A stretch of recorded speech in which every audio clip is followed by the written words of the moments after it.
Hi, this is Fred with Worksnaps. I'd like to run through the Saved Reports option now in the Worksnaps user interface. So when you get on this page, you will by default be presented with a list of the reports that you've already saved in the past.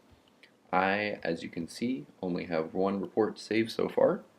You are presented with some different options though, assuming you saved a significant amount of them. You can hit this drop down, it will display more than the default number of saved reports, which currently is 10. And you can also search by name for different reports over here in the search bar. But you've got your name, when it was created, how many times the report has been used, and in these 4 different dialog boxes, Run would pull up this report with the current data based on the stipulations of the report. Modify would edit the report.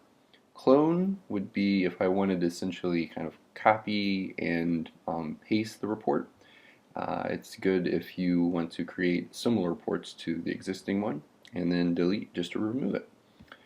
Let's go through just real quickly what it looks like to create a new report.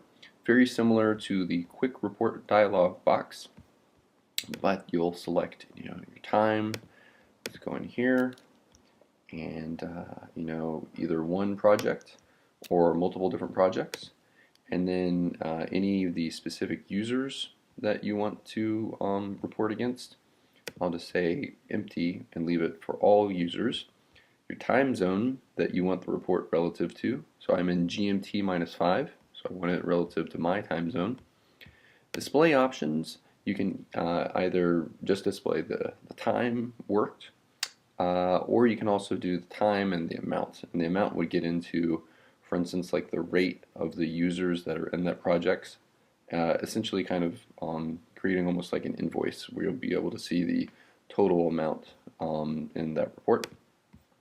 And then the group by options. So with either dialog box, you're presented with either project, user, or date. You'll see the same thing over here, project, user, date. So this is essentially just asking, how do you want this report broken up by first? So let's say, for instance, if I wanted to see it chronologically first by date, and then let's go in by user, because there's only one project. And then either yes or no to group by user comments in addition to the task. So these are any additional comments or informations that the user inputted at the time of the recording.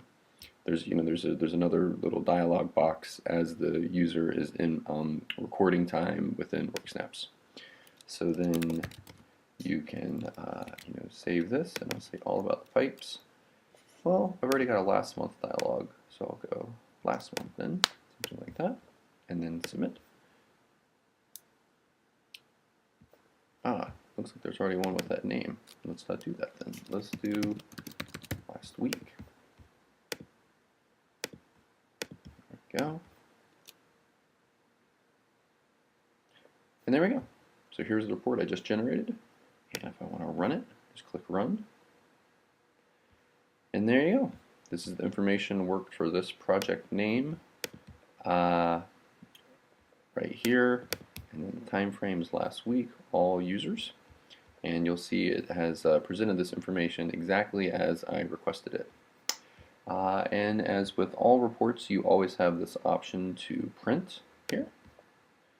And this creates a nice printable version of this file. Let's see what that would look like if I printed it off. Or you can export it into CSV to download. Give you 2 options, detailed or summary. So you can open up it with Excel or your favorite spreadsheet editor. So that is it for saved reports.